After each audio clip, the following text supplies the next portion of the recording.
I think we're going to probably wait another moment or two to have additional folks join us on the line. Colleen is here. Great, thank you. Thanks for joining us.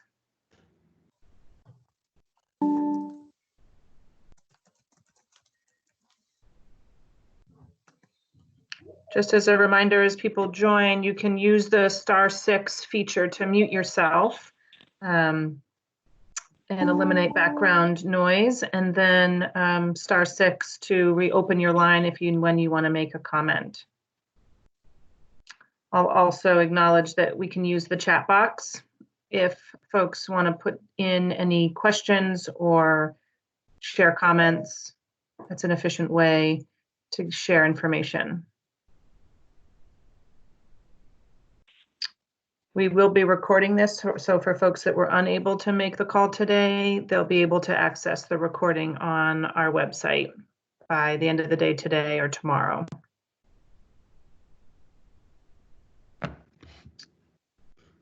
So currently we have 27 people on the call. Secretary Tibbetts, do you want to wait one more minute and then we could get started?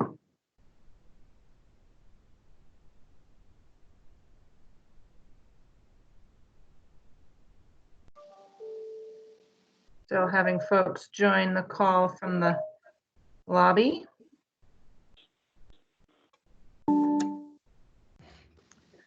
Okay. Anson, how's your audio? Good. Can everyone hear me? Yeah, you sound great. Thanks. Okay, great. Well, thanks all for joining us. I think we last chatted maybe, I've lost all track of time, maybe a couple of weeks ago, 3 weeks ago. Maybe it was the end of March, but we're now in the middle of April. So I appreciate all that you're doing. And we just wanted to give you an update on what's been happening at the agency and various partners that we've been working with over the last few weeks on this. And also, more importantly, get your feedback, give us suggestions, what's working, what's not working, what we can do better, and so forth as we go along. And we'll get to that at the end of our conversation here. So just a few things we've been hearing from folks. We've continued to do our survey through our Ag Development Division from March 19th to April 9th. We've been surveying businesses, and we received 118 businesses that responded to us. 9% have reported closing their business, with about 43% reporting them being partially open and about 48% reporting being fully operational. The impact on employment is significant, much to the statewide average of other sectors. The average mean loss of employees per business was about 22%. And statewide average announced last week through the Labor Department was about 20%. The economic loss to Vermont and those ag-related businesses is significant. To date, it's about $12 million over those 118 businesses, with a loss of about $16,000 per business. A lot of the issues center around the markets that have been closed overnight, particularly in the restaurant and institution business. We've been working with various partners through the food system to find new markets for that food that once was headed to the restaurants and the institutions. So we're looking at maybe can we repurpose that to the charitable food markets, to the hospitals, and direct to the consumer.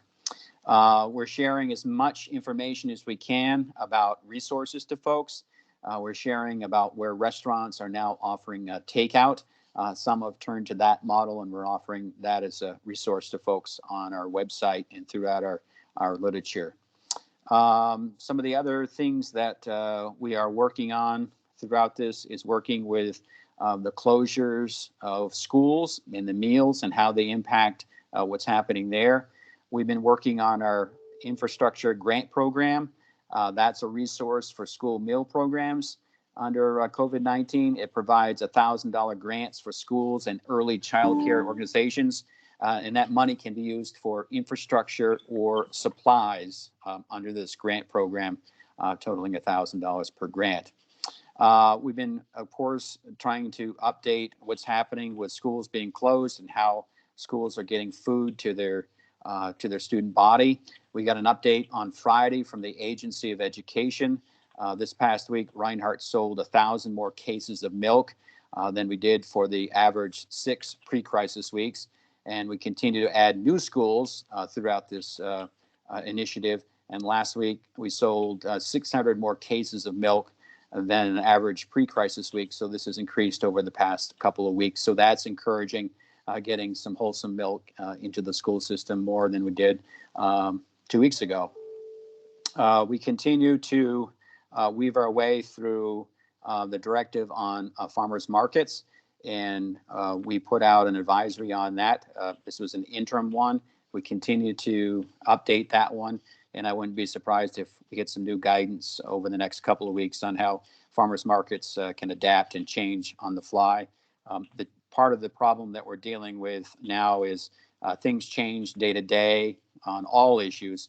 So what I say today may not hold till tomorrow, and sometimes we're going from hour to hour on things that are changing. So we'll continue to clarify and work on that issue. We've heard from a lot of folks on that issue, and we'll continue to work on how we develop new practices for that as we move forward.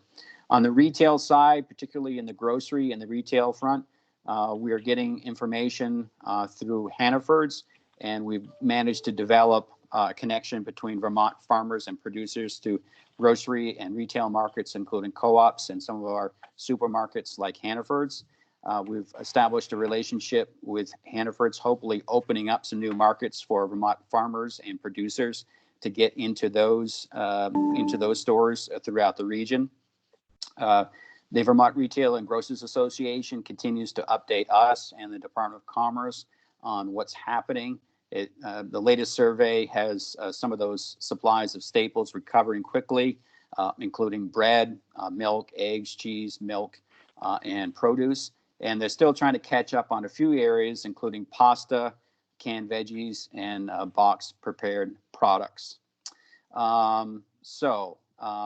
We continue to have great conversations with our retail outlets on getting more Vermont produce and products into our Vermont stores. As far as what's happening with the milk situation, on average, we have about 10% more raw product in Vermont than the demand that we need. So we've got 10% more than what we actually need in Vermont right now. And that's focused a lot of attention on what to do with that. How do we get it processed? How do we get it onto the dinner table? But clearly, because Vermont produces so much milk, we're not going to be able to drink our way out of that. So we continue to work with our charitable groups, thinking, can we possibly get some of that milk processed and get it to our food banks if possible. We are working with our cheesemakers.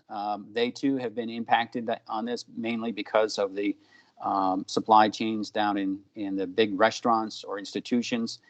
Some of them are pivoting and moving to selling online. The Vermont Cheese Council quickly set up a great online purchasing site. That seems to be going well, and we're trying to message that as much as possible to get people to sign up and get their cheese delivered to their front door if possible. Labor continues to be an issue, particularly in the H-2A visas. Some workers have made it here, some have not. Part of the issue is unpredictability. People don't know exactly what's going to happen. It's very difficult to plan with, are these markets not going to be around all summer? Do I need one worker? Do I need 2 workers? Do I need 3 workers? And then the issue of, well, are they going to be able to get here from those other countries as well? So we continue to work on that particular issue.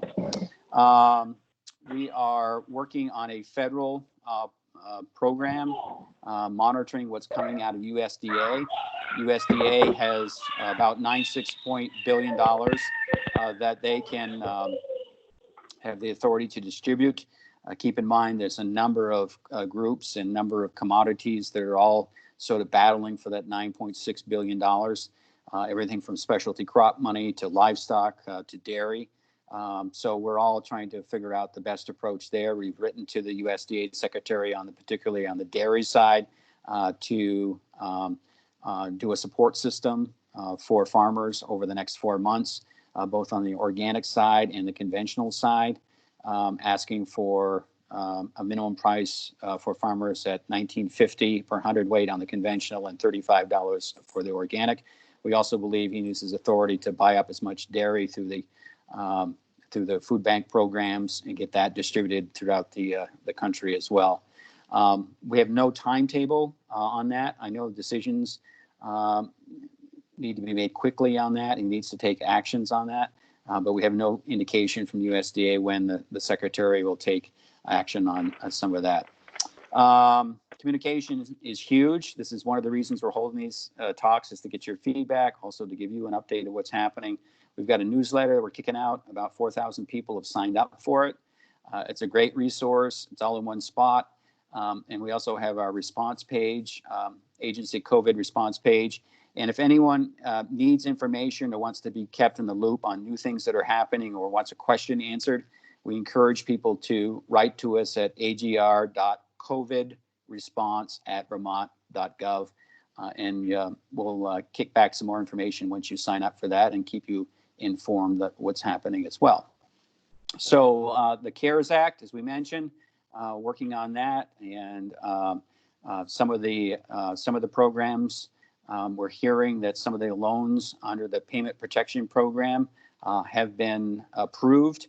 I'm not sure if money's actually arrived yet, but we're hearing that the actual turnaround is going okay through some of the lenders through that. And so we continue to monitor that. And I think there's a bill that may replenish that fund. We're encouraging all folks to apply as quickly as they can, because money may run out from that program rather rapidly. But there is talk of a second program to fluff up that fund if possible. So I think that's basically the overview for us. Abby, I'm going to turn it back to you to fill in the blanks and also start the discussion from all you folks of what's working, what's not working, what do we need to do better, and next steps. Great, thanks, Anson. So we're already getting some questions in the chat box, so I'll reference those in a hot second. But I did just want to make sure people, kind of heard the overarching messages again from the Agency of Agriculture, that our objectives are really doing our best to provide clear and consistent communication, sharing resources via the survey on impact or our agency newsletter or AgReview that comes out once a month, as well as resources and links on our website. As soon as we, and at each moment that we gain more information around the CARES Act, that information is both posted on our website, and we'll hopefully be reaching out to producers as we get more information, in particular about the $9.5 billion that was allocated to USDA, with a particular focus on dairy, livestock, and other businesses reaching, local markets. We're reaching a point where it feels there's some great success stories and models out there of businesses and others adapting to this time, whether it's doing online marketing or figuring out some online market channels, and really wanting to showcase those examples as successes. Encourage people to visit the website at agriculture.vermont.gov or at gov, sorry, or the email address, which is agr.covidresponse@vermont.gov. So anyway, there's websites and email addresses that I think people on this call are well aware of. Also, just the reminder when you're on the call to utilize *6 as a way to mute yourself for background noise, but then also to open the line so you can share both ideas or questions. So I'm going to turn to some of the questions that we've received in the chat box. So one, Anson, was if you want to reiterate any additional detail around the $9.5 billion from the CARES Act.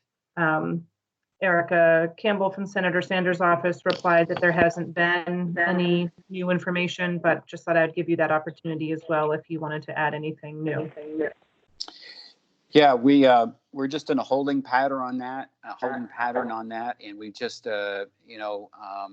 He does have some discretion on that. We have also suggested that if he could also send money back to the states in a block grant format for some of these programs. We believe a wonderful approach is to do that, because then it gets it on the ground much quicker than to have to go through, a process through USDA, which may take longer and more agreements and more, sort of permitting processes and grants and contracts and so forth. So we've suggested also some of that money to return it in a block grant format, either through some mechanism, so the money could get to the producers and the farmers on the ground in a much quicker pace than the traditional way of getting money through USDA. So that's one thing. And I just don't know, the signals out of Washington. He does want to act on some of this stuff relatively soon. There's a lot of different proposals that have gone into him over the last few days, but no real sense when he's going to unveil the $9.6 billion that will be spread across the country. Thanks, Anson. There was another question around whether there was a letter being circulated, and Diane responded that there was the letter for dairy. Do you want to respond about a subsequent letter?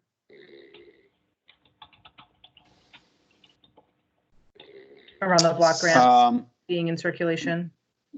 Yeah, we're starting to circulate that throughout New England. We've got a couple of people, I don't know all the states that are on board yet, but I've gotten a positive response from a handful of states in New England about that block grant approach. And also I was on a call with the national group of ag secretaries, and it seemed to be a lot of support nationally for that approach as well. But we'll hope to finalize that letter hopefully soon, so we can get that into USDA as well. Great.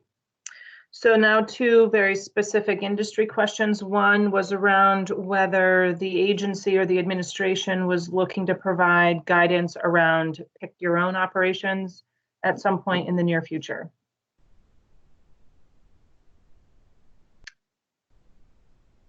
I can say from my vantage point at the agency, I think that speaks to Anson's comment that, we are moment to moment, sometimes hour to hour right now around what activities are deemed essential, what activities are allowable.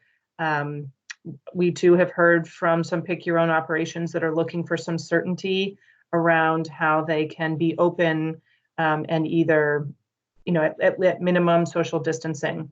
And I think, unfortunately, though I know strawberry picking comes sooner than we, or as comes soon, we do not yet have guidance in place. And that's due to the fact that we anticipate the status of the COVID response in the state will be different by then, as will some of the deemed essential business services.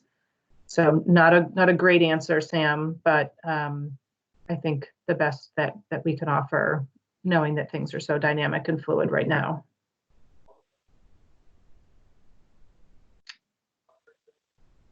There was another question from Mike Gia, who was saying that his brother lives in Southeast New Hampshire near the Massachusetts border, and they're seeing major supermarkets that are still rationing dairy purchases, milk in particular. And so wondering what's happening here in Vermont to ensure that fluid milk is reaching those markets. So whatever bottlenecks need to be alleviated. Anson, do you want to just speak to at least what we're doing here in Vermont around messaging? You broke up, Abby, there. I didn't quite question. You broke up there. Oh, I'm sorry. Let me turn my video off. It might help. So the question is, what's being done to address whatever dairy bottlenecks are keeping fluid milk from reaching markets within the Northeast? And I was going to suggest that you could at least address what we're doing here in Vermont. I don't know if you have the intel to answer about what's happening in the Northeast.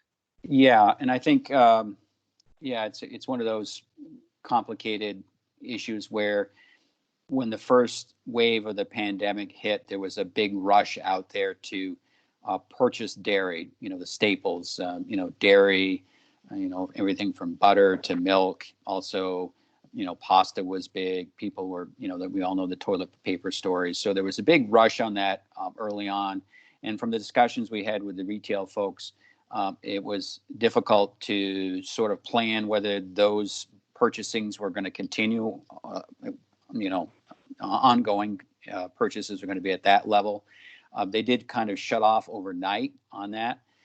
So they also put signs up in some of our retail establishments limiting the purchase of dairy, which created some confusion of, we've got all this dairy that needs to go somewhere, but then we got signs in the dairy case that's saying it's limiting purchases. We've been working with the Retail Grocers Association and retail outlets to address that issue, and we've heard from a number of them that they are, going to take those restrictions off and take those signs down. So they are going to allow. It's hit or miss. There are some still retail outlets out there. We also want to keep in mind the distribution and think about, what an incredible job it's been for those establishments to get product from the, from the factory or the plant on the trucks into the stores, onto the shelves, and folks are trying to protect their workers at the same time and working long hours and doing that. So that's been part of it, but we've been engaged with the Retail Grocers Association to try to work through some of those issues. I know New England Dairy has also been trying to message that through their networks throughout the other states as well. It's not a unique position just to Vermont. It's been happening throughout the country. So what I might add to that, and this was sort of, we shared this same information on an earlier call today, that there has just been, at least in Vermont, an attempt to try to understand what the cause for the limited dairy product purchasing at retail, whether it's a labor issue, whether it's a distribution and logistic challenge, whether it's a merchandising and purchasing issue within each retail store. And I think from what we're understanding with the retail grocers, it's a combination of all pieces.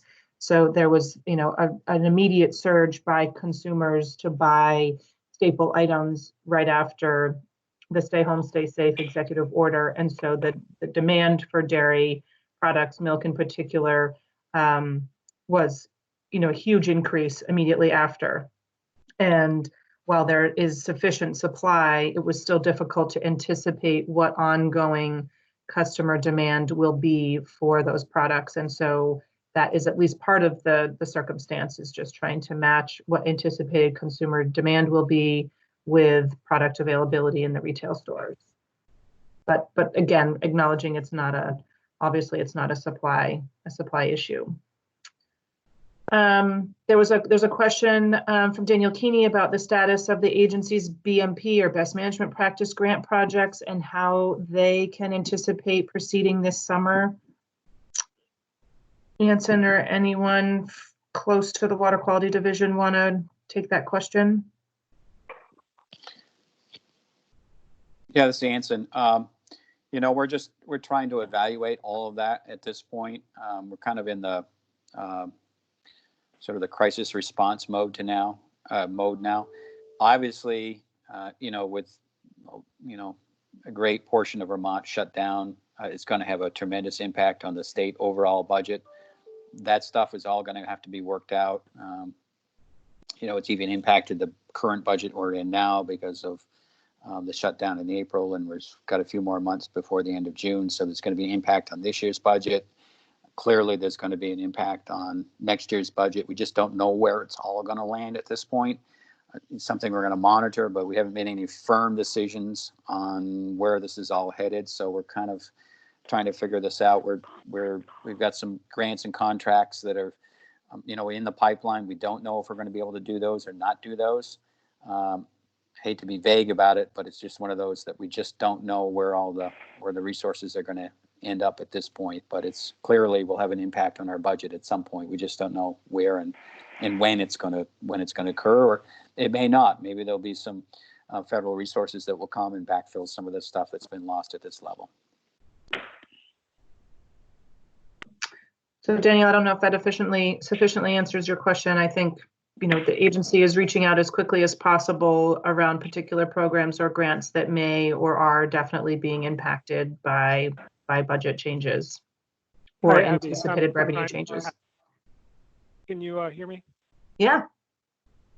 I just wanted to provide just a few more details to Secretary Tebbett's commentary on specifically the Best Management Practices program at the Water Quality Division, if that's all right.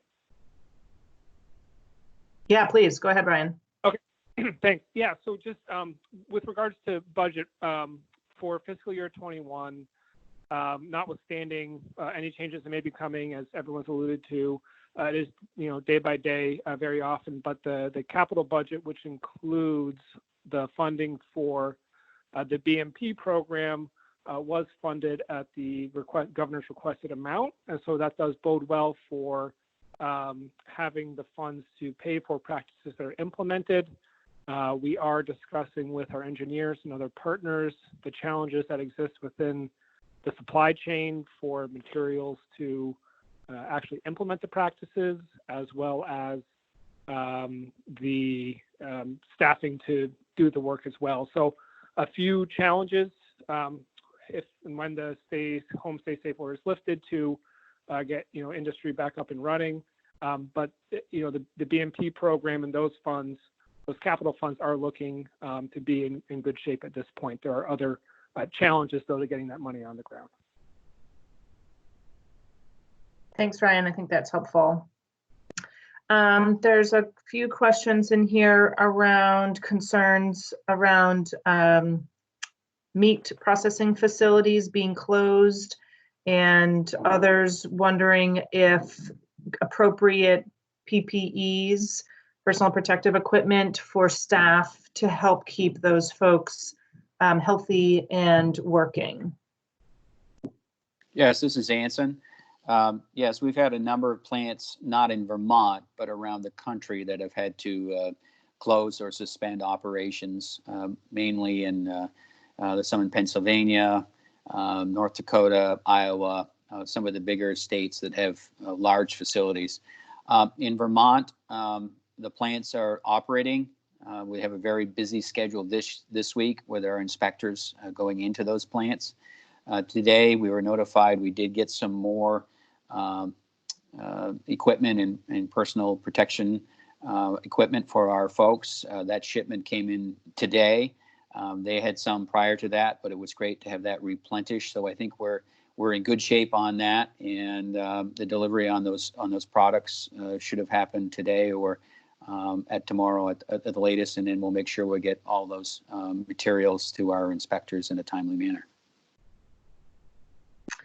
And I think for the portion of the question that pertains to the actual workers in the facilities, I think there's a variety of efforts underway. Ellen Kaler mentioned some at Vermont Sustainable Jobs Fund. There's certainly some at the agency and others to ensure that sources for PPEs are being shared with those essential businesses that are, kind of on the front line and needing to be protected while they're at work. So that would be masks, gloves. There was also a letter sent from the Agency of Agriculture to all of our regulated facilities that do meat processing, reminding them of all the kind of safety precautions that they should take, and as a way to sort of ensure that they are recognized as essential businesses and also are in touch with us if they have questions and concerns about access to those PPEs. There's another question around farmers markets in other states being considered essential, and wondering if Vermont's going to take this approach around farmers markets as well. So yeah, just an update on farmers markets. Keep in mind, if you read the note in detail, maybe we can share the note in detail, Abby. I don't know if that's possible on this. What we're going to update that guidance, and we just don't know when. And I know that's frustrating because people want to plan, but I think the overall message is like farmers markets aren't going to happen at all this year. And I think is probably taking it a little too far. We're going to try to update this as soon as possible. We've got a couple proposals that have been presented to us. But on Friday, with the health department's guidance, they didn't think it was wise that we have a full-on farmers markets, even though some, we're taking some protections of limiting personal contact. But I think the important thing is we're going to try to get this guidance updated as soon as we can. But I think some have taken the issue a little bit too far in saying we're never going to have farmers markets this summer. And I think that's gone a little bit too far. And fully understanding that things change from day to day on this. Of course, the Agency of Agriculture wants to support as much, local as we can. But through this entire process, we've all been focused on being healthy, and agriculture, for the most part, 95% of it has been open for business. There's just this one segment that there was a little more exposure for folks on the health side, but we'll try to do our best to update it as soon as we can. And I just ask for people to be a little bit patient as we get through this process. It's one that's we haven't taken lightly. We value farmers markets so well, and we just need to take a little bit of time to get through it. And Secretary Tebbets, I was able to post the link to the current Vermont Farmers Market guidance if folks had not yet seen that on our website or Agency of Commerce Community Development's website. So it's now attached in the chat. Have I missed any comments, questions in the chat box?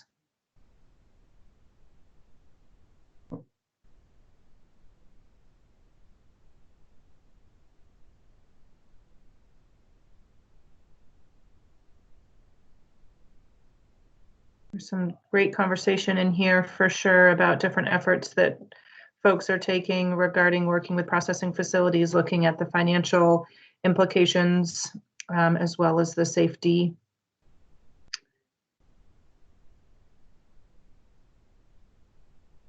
I think that's it. Are there other questions? We can, *6, and folks are encouraged and welcome to ask their questions by voice and audio as well, if you'd prefer. Abby, this is Ellen. Hey, Ellen, go for it. So I'm curious for the other folks on the call who are working with farms and value-added food businesses, if anything has started to feel like it's shifting. The companies that we're providing one-on-one coaching with, in the first few weeks, it was definitely panic mode of trying to get safety protocols and processes in place. But now that they're basically in place and feeling a little bit more sort of with the program, sort of what they need to be doing, it seems like the folks we've been coaching have settled down quite a bit and are finding new innovative ways to both find markets for their products, but also provide excess inventory or other types of products to the community and helping out. And I'm curious what others are seeing out there.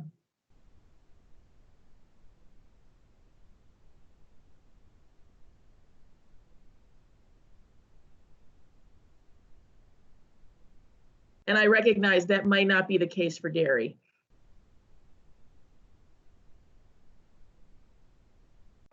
I think it's a great question, Ellen. Anyone want to *6 and respond with anything either similar or different that you may be hearing from the groups that you're connected to or the businesses you work with?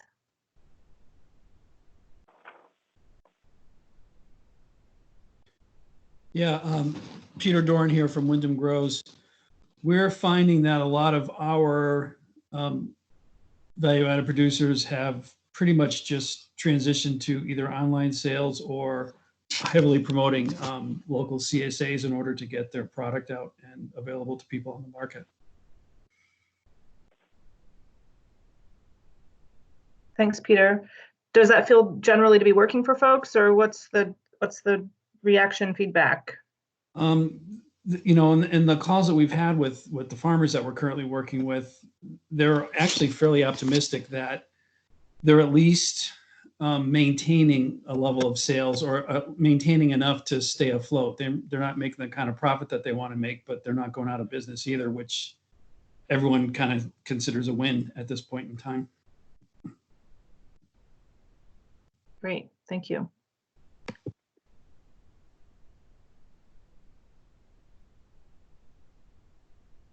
Others want to share similar or differing perspective?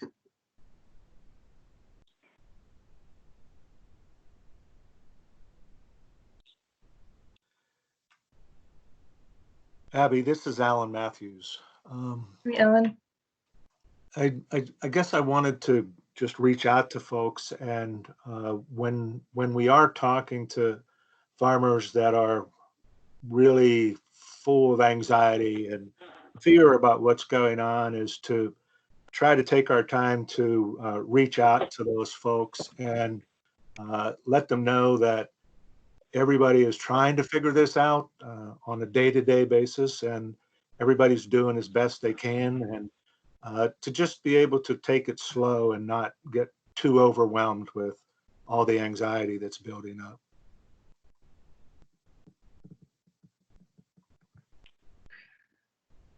Thanks, Alan. And I know that on some calls earlier today, the Farm First program that we had with producers and producer association groups was referenced as a reminder of a place to go if people need ongoing sort of support. You know, there's the business support, and then there's the personal support as well.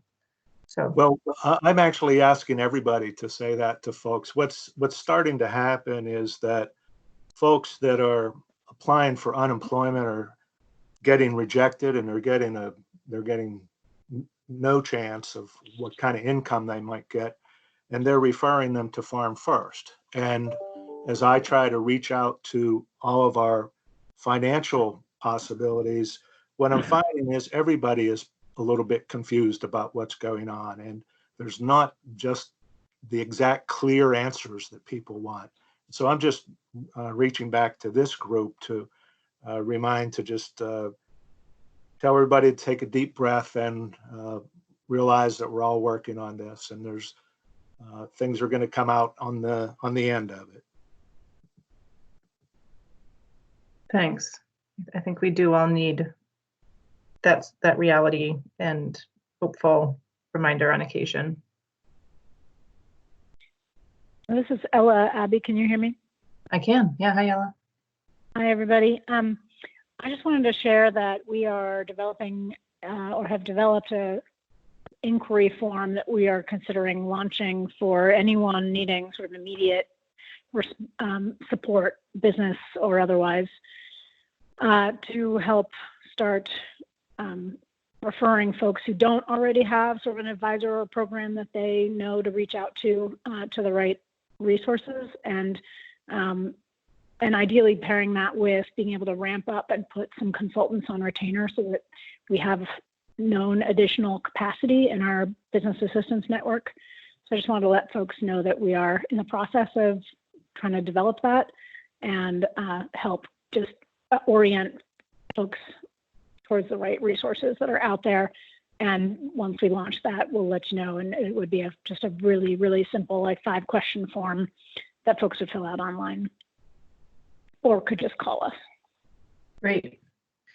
Ella, that's good to know. A quick question. Are business advisors being currently overloaded with requests? Is that the general sense that the demand for business and other types of support is higher than normal? The demand is definitely higher than normal. I think a lot of our business advisors are, triaging calls from current and past clients and people they already have relationships with, and helping make referrals. I'm sure some folks are getting a lot of new calls too. I'm sure a lot of folks are on this call that could answer that with more detail. And while, I guess I'd just say for our whole business advising network in general, folks are definitely deploying our capital in a way that instead of doing long-term business assistance, there's capacity to do just a lot of short-term work in response. At the same time, a lot of folks have young children and are home dealing with multiple different responsibilities right now as we're all experiencing. So I'd say sort of while our capacity for doing business advising is very, very smoothly transitioned to doing that business advising from afar through the phone and the internet, there's definitely added capacity because people aren't traveling to those farm visits, so they have more time to be advising, but there's also so much information overload to be keeping up with and trying to keep up to speed on all the information they need in order to provide the support, as well as people's other, personal responsibilities during this time that I think, if anything, we're a little bit under capacity, but we're, I think, generally managing as a network to meet the needs of sort of current and past clients as much as possible. I think the question is, if we added this new intake form and really put out there that we can get people help, we need additional capacity. And the easiest way to get that would be to identify some consultants that are not working as full time as they could and try and get those folks deployed in the ag sector. Maybe that includes folks not necessarily always working with ag businesses. So thinking about that, and welcome any suggestions of consultants or organizations that feel like they could create capacity. Great, Ella. Hopefully others will also join in on this conversation. I just was curious, as there have been inquiries for suggested items for a fourth stimulus bill.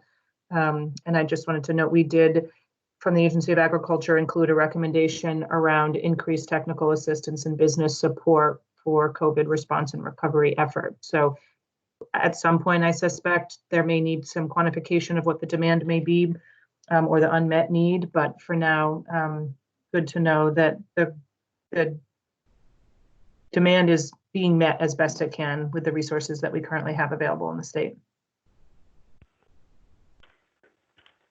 Hi, this is Kathleen, and I know we're talking basically about agriculture, but I want to throw something out there and ask some of our service providers.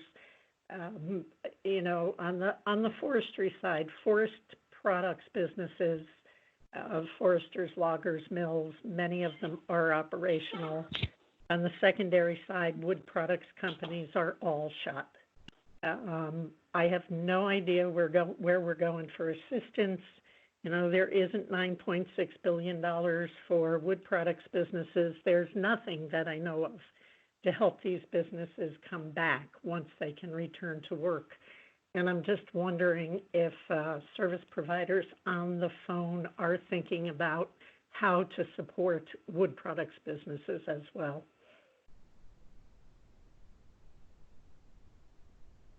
Thanks, Kathleen.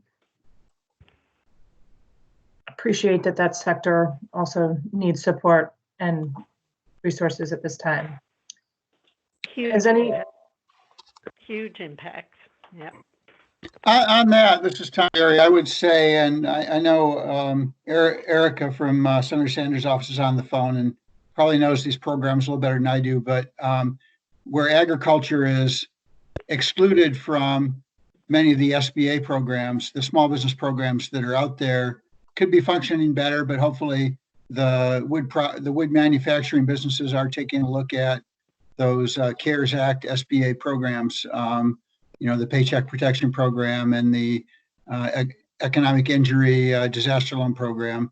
We've got a lot to do to make those programs work better, but they're more likely to be available to the wood products industry than to agriculture.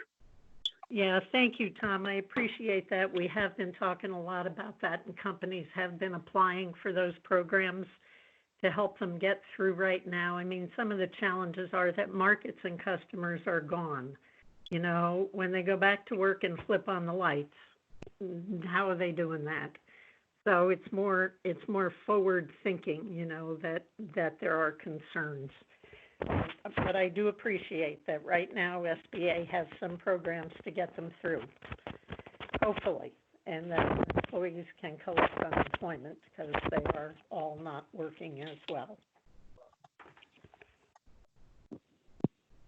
And as long as I grab the podium for just a second, Abby did mention some, bringing in ideas for the next piece of federal legislation, and that could relate to your comments about being more forward looking at how do we help the industry recover after. And I know that our office and the other two congressional offices are very open to recommendations, and certainly we've received a lot as to what we should be looking for in legislation. So I just put that out there as well, that, so far what we've had to put out has been, let's just try to create some stability in the short term, but what does the longer term recovery look like? And, keep the ideas coming.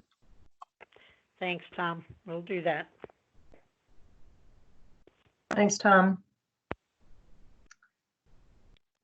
I'm going to go back to a question that was asked a bit ago in the thread around H2A worker housing.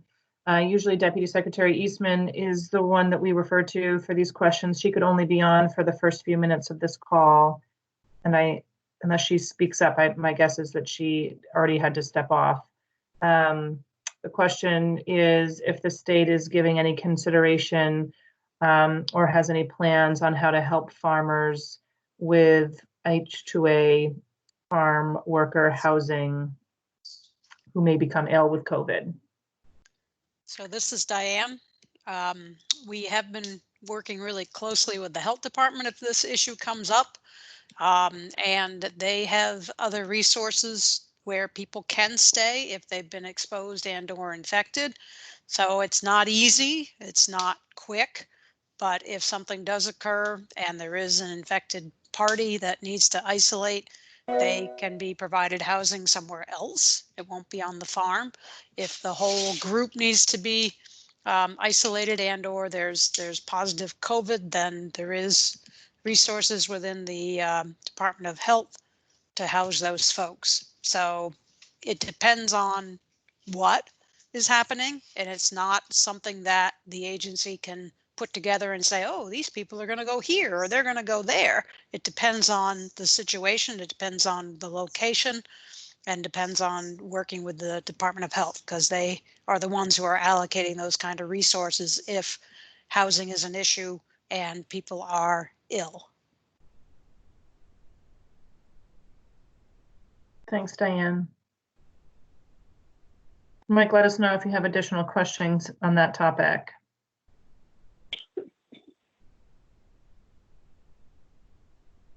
Abby? Yes. Hello, Abby, this is Sarah Isham Hi, Sarah.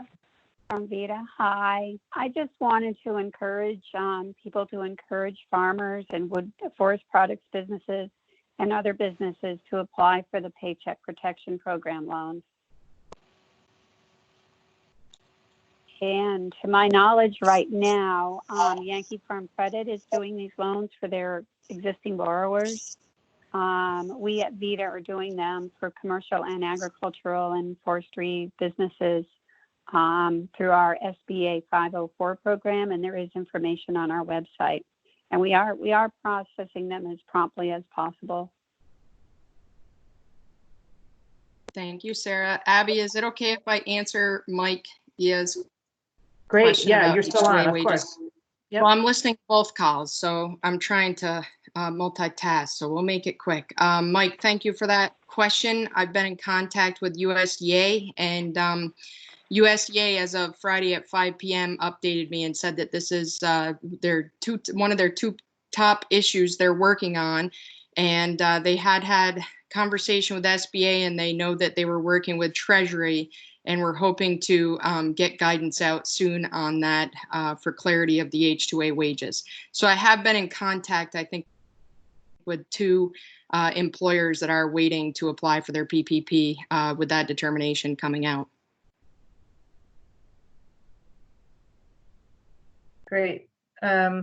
Someone related to the agency or the delegation want to address the question around H2A wages not calculating in the PPP loan eligibility circumstance?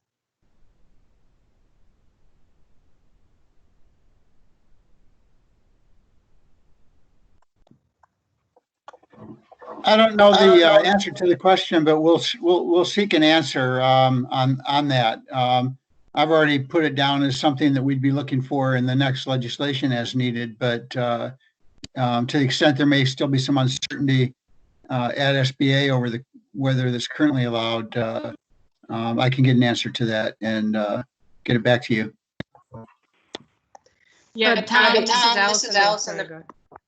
Asked questions specify that it's not eligible. And so the concern is there that we need further clarity. There, and it specifically says in their frequently asked questions that H-2A wages are not eligible. Yeah, the CARES Act, it specifically says in the, actually, no, in the interim final rule, it does say for PPP, it does say you have to be a resident. So I think it's pretty clear. I think they've made a pretty clear decision on H-2A, at least as of now. I think what's unclear is migrant farm workers who are residents, not necessarily here legally, but are residents. And I think there's some folks that are thinking, well, if they're residents and they're on payroll and they're paying taxes and I'm paying payroll taxes, et cetera. But I don't know how that's going to shake out. And the other thing about PPP is, there's certainly a lot of guidance that is not come, and a lot of things that are still very unclear to lenders.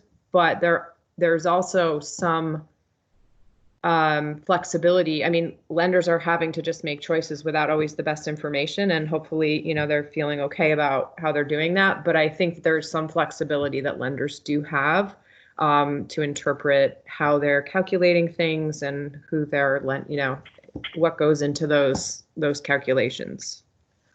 So Erica, if I may, this is Allison again. I just wanted to make it clear that in my email to USDA, I did state that H-2A workers are subject to income tax. So they, the guidance, I know it says they are not able to be included in that, but we've made it very clear that some of our production, it's a substantial amount of wages for the seasonal part-time workers. So we'll get out as soon as we get messaging. We'll make sure that we contact those that have inquired about it, but hopefully they make a determination sooner than later. Yeah, thanks for pushing on that, Allison.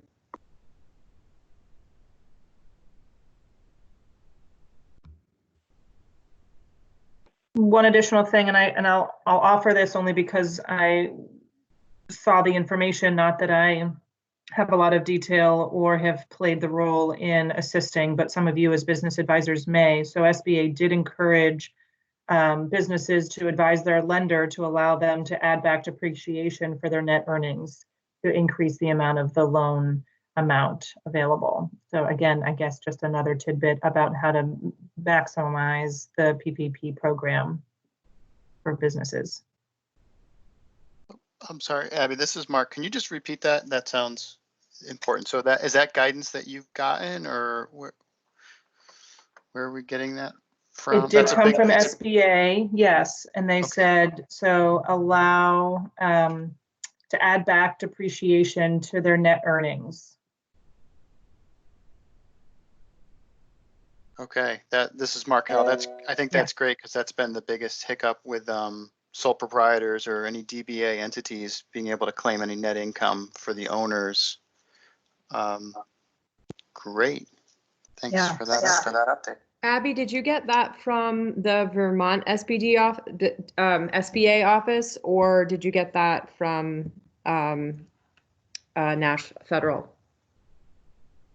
Do you know where that guidance came from? Good question. Let me see if I can answer that.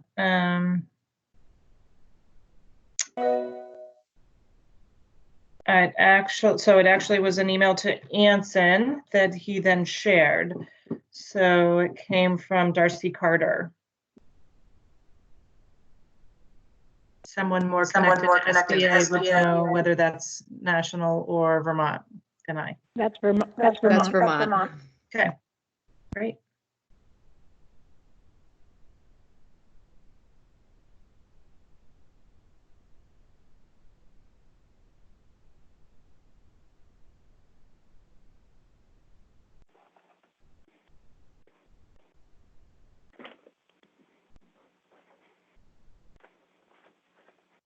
Any other questions or comments that folks want to share? We have about another 5 minutes if we need it.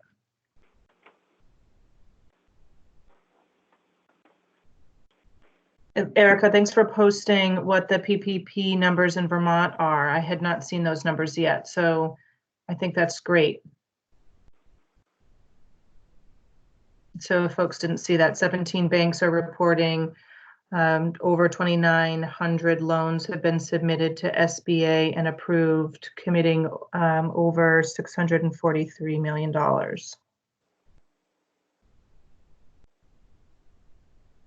And that was as of last Thursday from the Vermont Bankers Association. So good to know that our network is working to get the information out and folks enrolled, hopefully.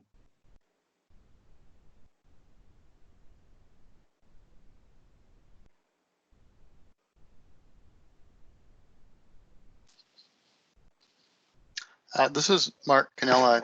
Ask a follow-up question. Sure. So Abby, that information that you just shared I think is going to be really powerful for some business owners looking at PPP for themselves.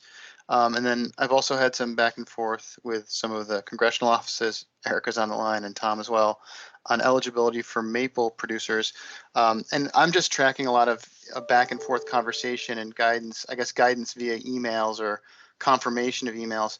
Do you know, or does anyone on the call know, is there a home base for that Vermont and or national SBA guidance as we are getting these updates on process and eligibility? Because I've had some inquiries from business owners that are saying, my lender is still giving me pushback on eligibility. They want some documentation. Is there any reference that we can cite or publish online so that some of these owners can then educate their own lenders that may be trying to understand what's eligible? I mean, Mark, Tom has been tracking the maple stuff a little bit more, but in terms of clearer guidance, I mean, some of the stuff we're getting a lot more information from, Darcy and the staff at SBA in Vermont versus than what we're getting from our congressional liaisons at SBA. And an issue like this, we've been told, well, we think it's allowed, and ask your lender. And again, I think lenders are having to make some calls on things. I think that one thing that could be powerful is like if we know a lender has approved something that does give some precedence and maybe some assurance to another lender. And I don't know what that would look like, or if that's even a good strategy. It's just one suggestion. Or, if we get whatever we get, maybe just trying to really collate some of these FAQs around, what's, for the PPP anyway, what's allowed and what we're hearing and, what we still need to push on and et cetera. Okay, well, that's just a great follow-up. Maybe that just is a good reminder for us to keep in touch. And if we have a success story or someone's kind of gotten over a hurdle or a speed bump, if within that network we can share that around, it seems like we've got a good enough network that will, I think I said, if we can identify a bank that's approved something and we can kind of pass that through the grapevine, then that might be the way the kind of the guidance spreads. Thanks.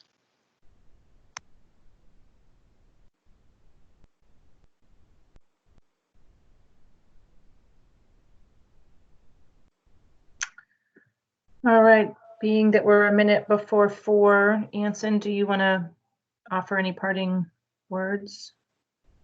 This has been a helpful conversation. Well, thanks. Sure.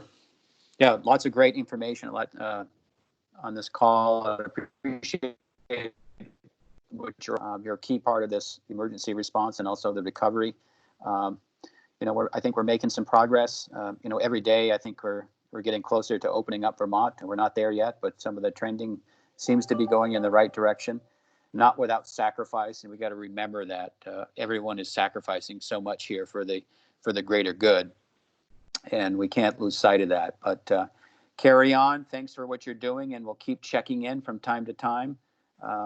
You're all doing a great job trying to keep Vermont open, and we know we have some more difficult days ahead of us, but I think there might be a little light at the end of the tunnel on a kind of a dreary day here in Vermont. But thank you all. Thanks, everybody. Appreciate your contributions. Again, know that the recordings will be on our website if folks are interested in reading it or listening. Thanks. Thank you much. Thank you. Bye.